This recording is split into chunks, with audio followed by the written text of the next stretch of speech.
Hello everybody and welcome to the video. आज हम लेने वाले हैं bookkeeping and accountancy 11th standard का फर्स्ट चैप्टर चल रहा है हमारा। इसके पहले के मैंने वीडियोस में काफ़ी सारा चैप्टर कवर कर लिया है। आज हम आगे लेने वाले हैं अकाउंटिंग स्टैंडर्ड्स AS, IFRS, इसके बारे में हम सीखेंगे।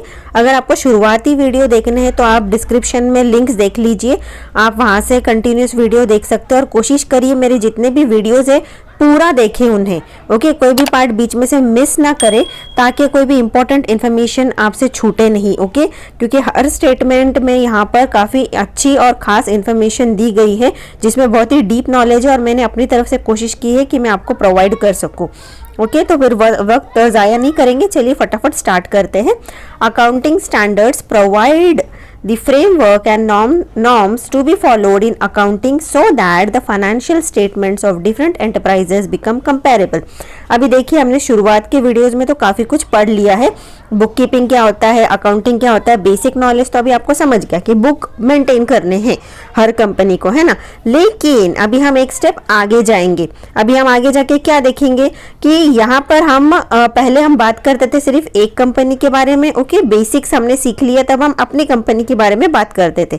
अब हम ये सीखेंगे कि जब हमारी कंपनी को हम कंपेयर करने निकलेंगे मार्केट में दूसरी कंपनी के साथ में, तो हम किस चीज़ों को फेस करेंगे। ओके, तो देखिए, पहला तो बेसिक चीज़ ये है कि जिस भी फ्रेमवर्क में मतलब आप जिस भी चीज़ में आप कंपेयर कर रहे हो ना दूसरी कंपनी को, तो उसका और आपका वो जो एक जैसा तालमेल बैठना चाहिए। जैसे कि अगर मैं आपको बेसिक एग्जाम्पल दे दूं, फॉर एग्जाम्पल इस चीज़ को अगर मुझे आपको समझाना है तो आप कुछ साल पीछे चले जाइए, जब आप अपने मैथ्स के सम सॉल्व करते थे स्कूल में। तो आप कैसे सॉल्व करते थे? केजी का अगर कोई प्रॉब्लम, किलोग्राम केजी का अगर कोई प्रॉब्लम होता था तो केजी का आप सॉल्विंग करोगे केजी से ही, है ना। मतलब अगर कुछ चीज़ आपको दी गई है ग्राम्स में और कुछ चीज़ दी गई है किलोग्राम्स में, तो आप क्या करोगे? ग्राम्स वाले को किलोग्राम में कन्वर्ट करोगे या किलोग्राम वाले को ग्राम्स में कन्वर्ट करोगे, उनका लेवल एक कर दोगे और फिर उसका आगे आप कंपैरिजन या सॉल्विंग करोगे। आई होप आपको समझ गया होगा, आपने ये सब स्कूल में सॉल्व किया होगा मैथ्स के अंदर, है ना। तो आप क्या करोगे? उनका लेवल एक जैसा लाओगे, करोगे। अगर एक चीज़ दी गई है कि 1 किलो है और उसको आपको कंपेयर करना है 500 ग्राम से, तो आप किलो और ग्राम को एक जैसा कंपेयर नहीं कर सकते। किलो का बहुत अलग हो जाता है चीज़, ग्राम्स का अलग। तो आप किलो को क्या करोगे? ग्राम्स में कन्वर्ट करोगे और फिर जब वो दोनों का एक हाइट हो जाएगा, एक लेवल हो जाएगा, ग्राम्स हो जाएगा, उसके बाद में आप फर्दर कैलकुलेशन करते हो, है ना।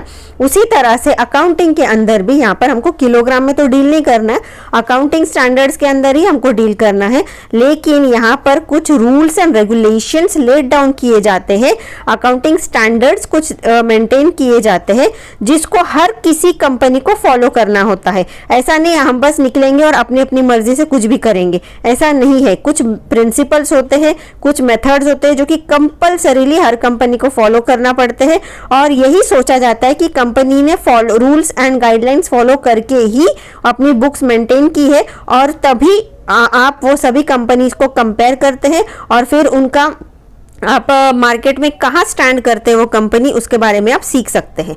ओके, तो आगे देख लेते हैं। It is necessary to standardise the accounting principles, है ना। स्टैंडर्डाइज मतलब एक स्टैंडर्ड में लाना पड़ेगा आपको।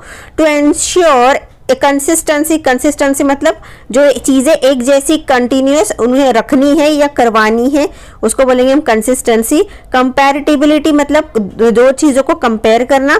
एडुकेसी मतलब एडुकेट होना, बराबर होना, सही होना। And reliability of financial reporting मतलब उसके ऊपर हम डिपेंडेंट होना कि वो चीज़ सही है, आंख बंद करके आप उस पर रिलायबल भरोसा कर सकते हैं। In the words of Kohler क्या कहते हैं ये देख लेते हैं। Accounting standards are codes of conduct imposed by customs. Okay, कुछ कोड्स ऑफ कंडक्ट मतलब कुछ रूल्स लेट डाउन किए गए होंगे बाय कस्टम्स, लॉज और प्रोफेशनल बॉडीज मतलब कुछ लॉ के तरफ से होगा। लॉ मतलब क्या? आपका कोर्ट हो जाता है, आपका गवर्नमेंट हो जाता है, उनकी तरफ से कुछ लेट डाउन किए गए होंगे rules and regulations.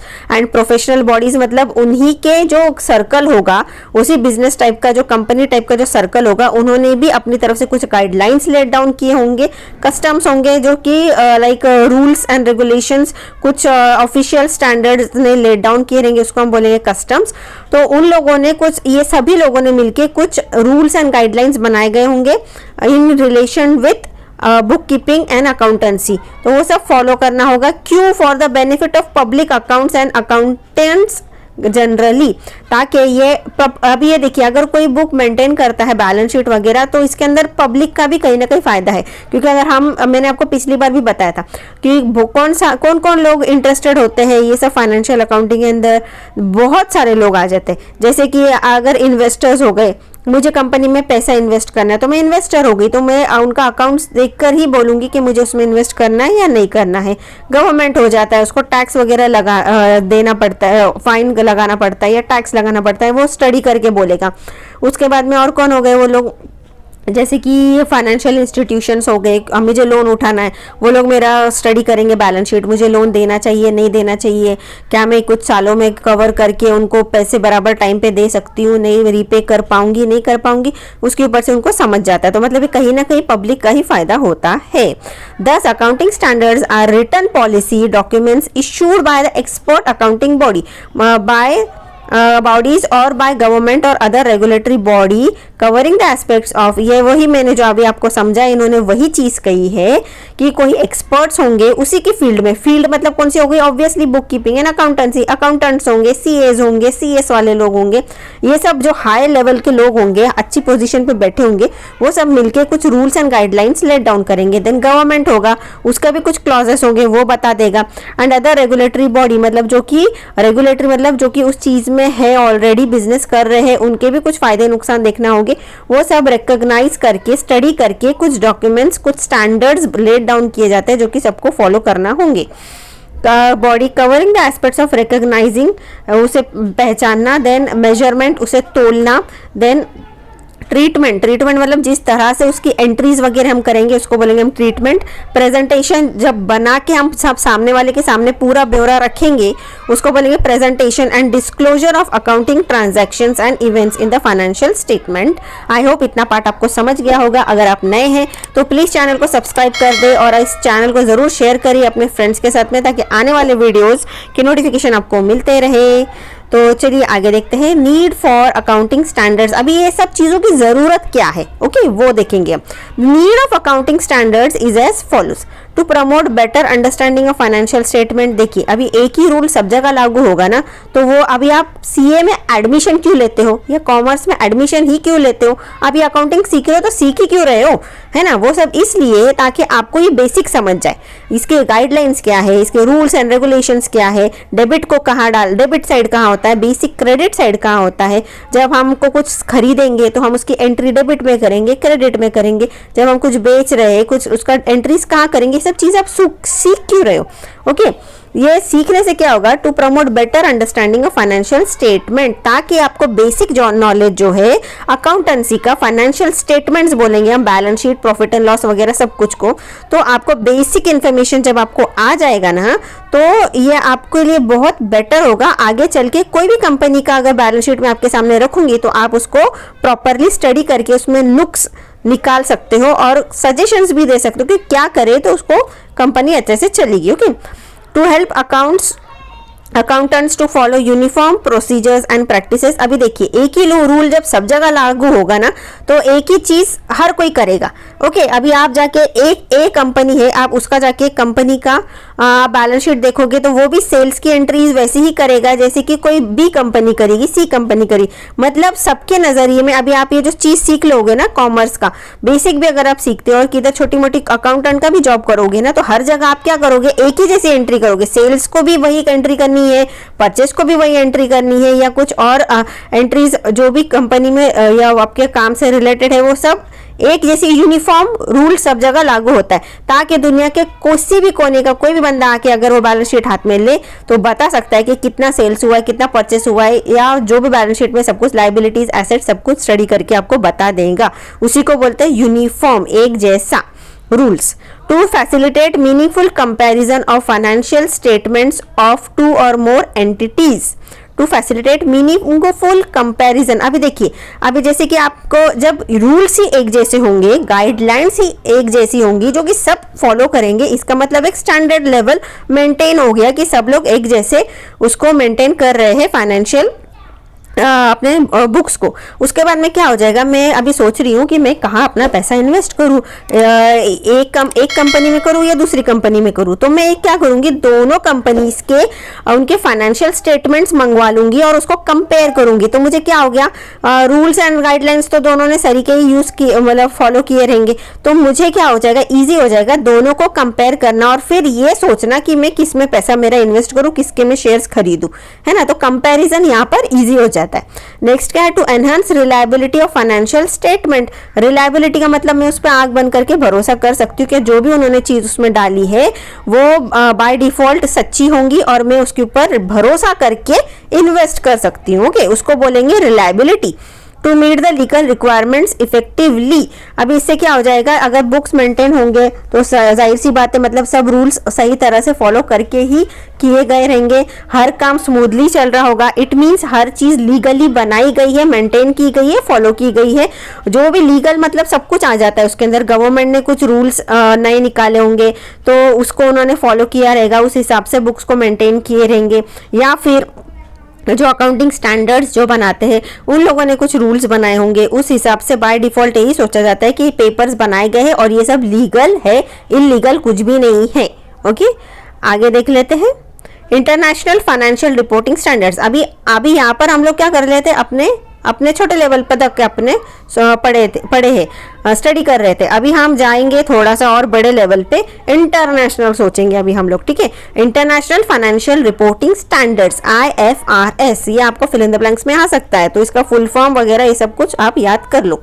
International Financial Reporting Standards IFRS is issued by the international accounting Standard Board IASB। अभी ये जो IFRS को कौन इशू करता है, IASB। मतलब ये एक इंटरनेशनल लेवल पे अभी हम चले जा रहे हैं, जहां पर इंटरनेशनल मतलब सिर्फ अभी हम कंट्री का नहीं सोचेंगे, हमारे इंडिया का नहीं सोचेंगे, अभी हमारा लेवल थोड़ा बढ़ गया है, अभी हम थोड़ा फॉरेन में भी चले जा रहे हैं और फॉरेन के भी कंट्रीज के बारे में अभी हम सोच रहे हैं। इंटरनेशनल मतलब क्या, देश के बाहर फॉरेन कंट्रीज भी इन्वॉल्व हो गए इसमें। तो IFRS जो है वो कौन इशू करता है, international accounting Standard Board IASB। तो अभी IFRS क्या है, is a set of international accounting standards stating how particular types of transactions and other events should be reported in financial statement। अभी क्या होता है, देखिए अभी अपने जो इंडिया के लेवल की बात थी तो ठीक है, अभी इंटरनेशनल लेवल के हो सकता है उसमें थोड़े से कुछ नॉर्म्स एंड गाइडलाइंस हल्के फुल्के थोड़े बहुत इधर उधर होंगे या कुछ एक्स्ट्रा होंगे, है ना। क्योंकि अभी हमको हमारे कंट्री के बाहर जाना है तो कंट्री का नाम खराब नहीं होना और अपने उनके लेवल पे भी अपना जो है गाइडलाइंस फॉलो हो सकता है, उनके भी कुछ गाइडलाइंस होंगे। फॉरेन से भी अगर आप कुछ बिजनेस डील कर रहे हो तो हर किसी के हिसाब से हमको चलना होगा। तो उन्होंने भी कुछ गाइडलाइंस लेट डाउन किए गए रहेंगे। अगर मुझे इंटरनेशनल अगर बिजनेस करना है या मैं एक्सपोर्ट कर रही हूँ अपने कुछ प्रोडक्ट्स या इंपोर्ट कर रही हूँ कुछ प्रोडक्ट्स, ओके, बाहर से इंपोर्ट करके कुछ बेच रही हूँ, तो ये क्या हो जाता है, कंट्री के बाहर से मैं मंगा रही हूँ चीज़ें, तो उसके हो सकता है कुछ गाइडलाइंस अलग दिए गए होंगे। और कौन लेट डाउन करेगा, वो international accounting Standard board. Okay, then IFRS is issued to develop accounting standards that would be acceptable worldwide। मतलब वर्ल्ड वाइड पूरी दुनिया में जिसको एक्सेप्ट किया जाएगा उस लेवल के गाइडलाइंस को। And to improve financial reporting internationally. अभी इससे क्या होगा, अभी इंटरनेशनली ऐसे देखिए छोटे पैमाने में थोड़ी बहुत गलती हो जाती है तो हम लोग एडजस्ट करवा के ले लेंगे, लेकिन अगर बाहर कंट्री से कुछ हम डील कर रहे हैं और उसमें थोड़ा सा भी कुछ गड़बड़ हो गया या हमारी प्रॉब्लम हो जाती है तो ये बहुत बड़ा आपको भारी पड़ सकता है। आपको बहुत फाइन्स भी लग सकते हैं या हो सकता है आपको जेल भी जाना पड़े और इंटरनेशनल कोर्ट में हो सकता है आपके ऊपर केस भी दर्ज हो जाए। तो इसीलिए सोच समझ के आपको डील करना होगा। अभी अकाउंटिंग स्टैंडर्ड इन इंडिया क्या है वो देख लेते हैं। In India, standards of accounting is issued by the Institute of Chartered Accountant of India। अभी देखिए, अभी आप तो हो गए हो 11th स्टैंडर्ड में, अभी आप तो बहुत ही बेसिक सीख रहे हो और हो भगवान करे आप आगे चल के CA भी बन जाओ, लेकिन हाई लेवल जब आप सोचोगे ना कॉमर्स के अंदर, तो हाई लेवल इन अकाउंटिंग अगर आप सोचते हो तो टॉप लेवल पे आप किसको देखोगे, CA को, चार्टर्ड अकाउंटेंट का सबसे टॉप लेवल का है वो, जो अकाउंटिंग से रिलेटेड काम करता है और एकदम हाई पोजीशन पे होता है और जिसको ज़्यादातर नॉलेज होता है अकाउंटिंग से रिलेटेड। ओके, और ये क्लियर करना भी एग्जाम्स काफ़ी टफ होते हैं। तो इंस्टीट्यूट ऑफ चार्टर्ड अकाउंटेंट जो होते हैं उसके अंदर सब बड़े होशियार बंदे ही होते हैं। ओके, तो ये जो इंस्टीट्यूट है पूरा का पूरा, ये क्या करता है, कुछ स्टैंडर्ड्स एंड गाइडलाइंस जो है कुछ लेट डाउन करता है अपने इंडिया के लिए। ठीक है, उसको क्या बोलेंगे, ICAI। ये लोग कुछ लेट डाउन करते हैं स्टैंडर्ड्स अकाउंटिंग से रिलेटेड इंडिया के लिए। The Council of the Institute of Chartered Accountant of India constituted Accounting Standard Board ASB on 21st April 1977। अभी 1977 21st अप्रैल को क्या हो गया था, जो इंस्टीट्यूट ऑफ चार्टर्ड अकाउंटेंट है, ये जो इंस्टीट्यूट है, इन लोगों ने ना क्या करे, अकाउंटिंग स्टैंडर्ड बोर्ड बनाया ASB कभी 21 अप्रैल 1977 को, recognising the need for accounting standard in India, ताकि एक लेवल मेंटेन हो हमारे अकाउंटिंग स्टैंडर्ड का, और एक कॉमन रूल सब जगह लागू हो हमारे पूरे इंडिया में एक जैसा। ओके, हो सकता है कुछ नई मैच मिस मैच होते होंगे बैलेंस शीट वगैरह, या कुछ प्रॉपरली एक जैसा स्मूथली वर्क नहीं चलता होगा, इसीलिए इन लोगों ने कुछ ये बोर्ड बनाया ताकि सब कुछ ये जो वर्क है इंडिया के अंदर वो स्मूथली चले। अभी आगे देखते हैं ASB क्या है ये। Okay, ASB formulates accounting standard so that, formulate मतलब इन्होंने एक अकाउंटिंग स्टैंडर्ड बना दिया, सो दैट सच स्टैंडर्ड्स में बी इस्टेब्लिश्ड, ताकि इस तरह के कुछ स्टैंडर्ड्स इस्टेब्लिश हो by the council of the institute in India, ताकि काउंसिल ऑफ द इंस्टीट्यूट है इंडिया के अंदर वो एक स्टैंडर्ड मेंटेन कर सके, फॉर्मुलेट कर सकते अकाउंटिंग स्टैंडर्ड्स को। Then the ASB will consider the applicable law, और ये जो ASB है ये क्या करेगा, ये कंसिडर करेगा, मतलब ध्यान रखेगा कि सब कुछ ठीक ठाक चल रहा है कि नहीं, लॉ को अप्लाई कर रहे हैं कि नहीं, लोग नहीं कर रहे तो फिर फाइन लगाओ या जेल में डालो, है ना। Consider the applicable law, custom, usage, business environment and the international accounting standards while framing accounting standards in India. मतलब ASB का काम है नजर रखना, ताकि जितने भी रूल्स एंड लॉज लाए जा रहे हैं वो प्रॉपरली उसको अप्लाई कर रहे हैं कि नहीं कंपनीज। आगे देखते हैं, Due to globalization, the accounts prepared in India must be compatible with accounts prepared in other countries। अभी देखिए, अगर ग्लोबल लेवल पे चले गए ना, मतलब इंडिया के बाहर जब हम जाते हैं तो the accounts prepared in India must be compatible with accounts prepared in other countries. अभी दूसरे कंट्रीज के अंदर भी जिस तरह से वो जो अकाउंटिंग के जो तरीके हैं वहाँ से भी थोड़े बहुत आइडियाज़ ये लोग लेकर आए रहेंगे, है ना, ताकि और वो आइडियाज़ को थोड़े बहुत हमारे इंडिया के अंदर भी मिक्स एंड मैच कर दिए रहेंगे, ताकि हमारा भी जो एक स्टैंडर्ड है वो थोड़ा हाई हो सके, और वो एक फॉरेन के भी अगर कोई हम डील करें तो हमारे लिए भी इजी और उनके लिए भी इजी हो अपना बुक स्टडी करने के लिए। Okay, accounting book. This has resulted in the existing AS being converged with the IFRS। अभी उससे क्या हो जाता है कि अगर IFRS मतलब हमने क्या देखा था कि फॉरेन से जो हम लोग बिजनेस करते हैं, फॉरेन के जो फॉरेन कंट्री से भी अगर हम बिजनेस करते हैं तो उन लोगों ने अलग रूल्स लेट डाउन किए गए हैं। अब ताकि हमको भी कुछ आसानी हो जाए, अगर हमारा भी प्लान हो आगे चल के फॉरेन कंट्री से बिजनेस एंड वगैरह करने के लिए, तो AS ने क्या किया, उनके जो रूल्स होंगे उसको गाइडलाइंस को स्टडी करके ऐसा फ्रेम किया है अपना भी इंडिया का अकाउंटिंग स्टैंडर्ड्स, ताकि हमारे लिए भी इजी हो, मतलब हमारा भी एक हाई लेवल मेंटेन हो जाए अकाउंटिंग के अंदर। और इनफैक्ट अगर हम IFRS से डील करते हैं आगे चल के फॉरेन से में भी अगर हम बिजनेस करते हैं या इंटरनेशनल ग्लोबली बिजनेस करते हैं तो हमें वहाँ पर भी अपने बुक्स मेंटेन करने के लिए इजी जाए।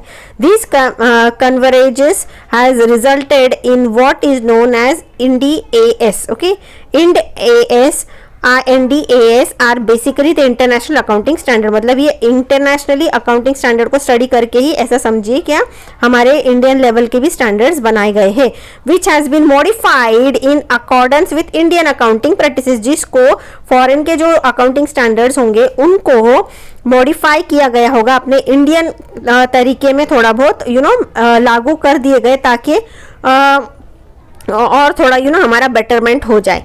कस्टम्स एंड ट्रेडिशंस अपने हिसाब से हम लोगों ने थोड़ा सा तोड़ मरोड़ के हल्का फुल्का अपने हिसाब से बनवा लिया। Presently all big companies have to follow India AS rules. Okay, जो बड़ी बड़ी कंपनी हो गई ना, जैसे कि टाटा बिरला वगैरह जो हो गए हैं, उन लोगों के लिए कंपलसरी है इंडिया AS रूल फॉलो करना।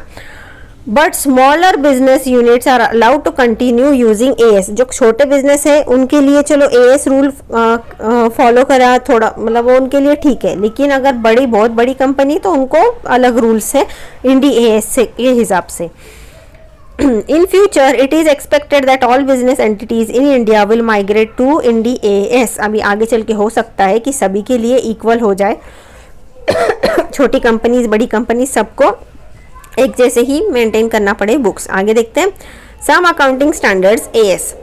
The Council of the Institute of Chartered Accountants of India has so far issued 31 accounting standards। अभी तक के कितने स्टैंडर्ड अकाउंटिंग स्टैंडर्ड्स बनाए गए हैं? 31। Okay, some of these accounting standards are explain below. अभी क्या है तो वो देख लेते हैं। AS1 disclosure of accounting policies 1491 of companies and 1493 for others।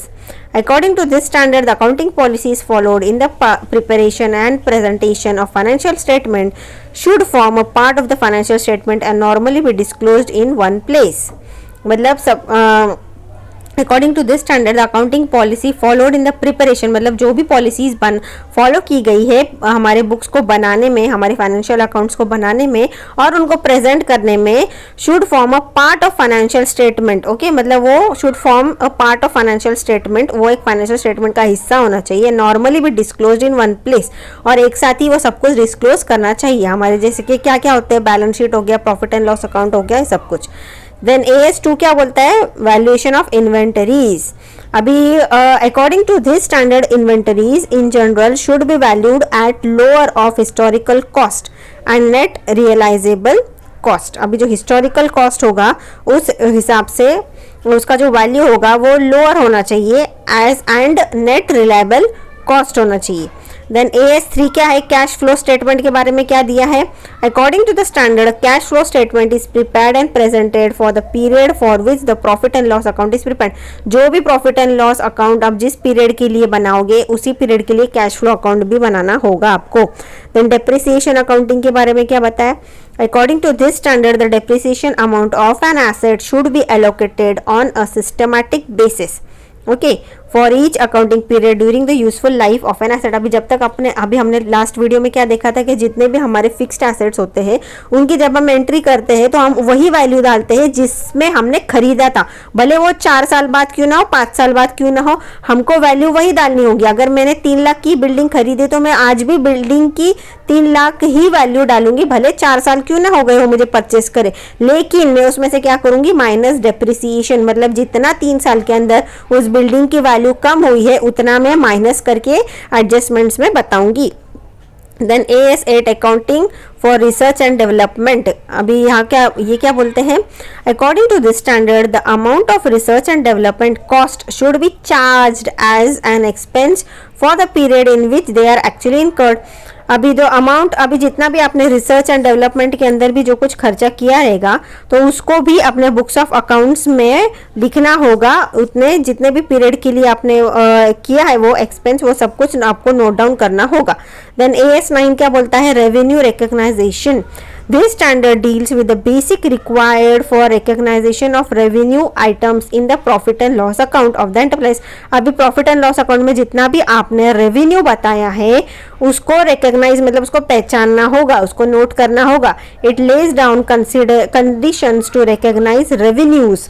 Okay, वो आपको कुछ रूल्स एंड रेगुलेशंस होंगे जिसके जरिए आप उनको पहचान सकते हो कि इसमें से रेवेन्यूज कौन से हैं प्रॉफिट एंड लॉस अकाउंट के अंदर, that arise from the various transaction of the enterprise. जो भी ट्रांजैक्शन से आपको कैसे पता चलेगा कि ये रेवेन्यू है कि नहीं है। देन AS10 क्या है वो देखते हैं।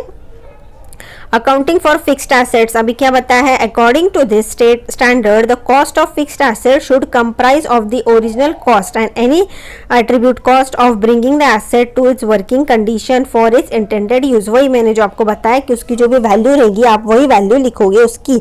The fixed asset should be eliminated from the financial statement on disposal. अगर आपने उसको बेच दिया है वो एसेट को तो उसे आप बुक में कंटिन्यू नहीं करोगे, उसको डिस्पोज कर दिया है ऐसा आपको एंट्री करनी होगी होगी उसके अंदर, and no further benefit is expected from their use, और आगे इसका कोई फायदा नहीं है, आपको यूज नहीं कर रहे हो फिक्स्ड एसेट्स, ऐसा आपको लिखना होगा। फिक्स्ड एसेट्स मतलब क्या होता है, जैसे कि बड़ी भारी भरकम चीजें जो आप यूज करते हो, बिल्डिंग हो गया, ऑफिस हो गया, है ना, ये सब कुछ, फर्नीचर हो गया। देन AS 12 क्या बोलता है, accounting for government grants. According to this, standard government grant should be recognized when there is an assurance that the enterprise will comply with the condition attached to them. Government grant should be recognised. अब government की तरफ से अगर कुछ भी grant मिलता है, आपको एश्योरेंस मिलता है कंपनी के अंदर, कंपनी से रिलेटेड कुछ वर्क के अंदर, तो वो भी आपको पहचानने होंगे और वो भी आपको नोट डाउन करने होंगे। AS 13 क्या बोलता है, accounting for investment. According to this standard an enterprise should disclose the current and long term investment. Okay, अभी आपको पहचानना होगा कि करंट इन्वेस्टमेंट कौन से हैं, लॉन्ग टर्म मतलब ज़्यादा टाइम के लिए इन्वेस्टमेंट कौन सी किए गए होंगे। Distinction in its financial statement. Okay, उसके अंदर आपको बराबर पहचानना होगा। Then current investment should be carried in the financial statement. अभी जो फाइनेंशियल स्टेटमेंट जो आप बनाते हो ना साल भर का, उसके अंदर आपको करंट इन्वेस्टमेंट का रिकॉर्डिंग करना होगा एट द लोएस्ट कॉस्ट और फेयर वैल्यू, मतलब या तो सबसे कम कीमत लिखो या फिर जो एलिजिबल सही कीमत लगती है आपको वो लिखो। However long term investment should always be carried in the financial statement at the cost price. हाँ, अगर लॉन्ग टर्म इन्वेस्टमेंट कर रहे हो आप लोग, तो फिर उसका जो एक्चुअल इन्वेस्टमेंट का जो प्राइस होगा आपको वो पूरा का पूरा लिखना होगा। AS 22 accounting for tax on income. According to this standard, tax expenses for the period comprising current tax and deferred tax should be included in the determination of the net profit or loss for the period. आपको net profit and loss अभी उस हिसाब से पहचान के उसकी भी note down आपको करना होगा। अच्छा, आई हो यहाँ पर हमने हमारा फर्स्ट चैप्टर कंप्लीट कर लिया। कॉन्ग्रेचुलेशंस। चलिए, बुक कीपिंग एंड अकाउंटेंसी का फर्स्ट चैप्टर हो गया। अब ये देखते हैं एक्सरसाइज। तो एक्सरसाइज के मैंने पूरे आंसर्स ऑलरेडी दे दिए हैं। अगर आपको चाहिए तो आप डिस्क्रिप्शन में लिंक देख लो, आपको पूरे आंसर्स मिल जाएंगे। पूरे account book keeping and accountancy के मैंने आंसर्स ये सब कुछ आंसर्स दे दिए हैं। ओके, तो और अगले लेक्चर में हम ले लेंगे meaning and fundamentals of double entry book keeping. I hope आपको लेसन समझ गया होगा। कोई भी प्रॉब्लम हो, कंफ्यूजन हो तो मुझे ज़रूर बताएं, कमेंट करिए कैसा लगा वीडियो। अपने दोस्तों के साथ ज़रूर शेयर करिए। अपने इस छोटे से चैनल को बढ़ाने के लिए आप थोड़ी सी हेल्प कर दीजिए। ओके, और मैंने सभी के SP भी हमारा पूरा हो गया, सेक्रेटरी प्रैक्टिस। अगर आपको चाहिए तो लिंक डिस्क्रिप्शन में देख लेना। ओके, देन आंसर्स भी मैंने एक्सरसाइज के जो आंसर्स होते हैं बहुत सारे सब्जेक्ट्स के कवर कर लिए हैं। सबके लिंक्स आपको मिल जाएंगे डिस्क्रिप्शन में। ओके, और एक लाइक दे दीजिए, कमेंट करिए और बाय बाय।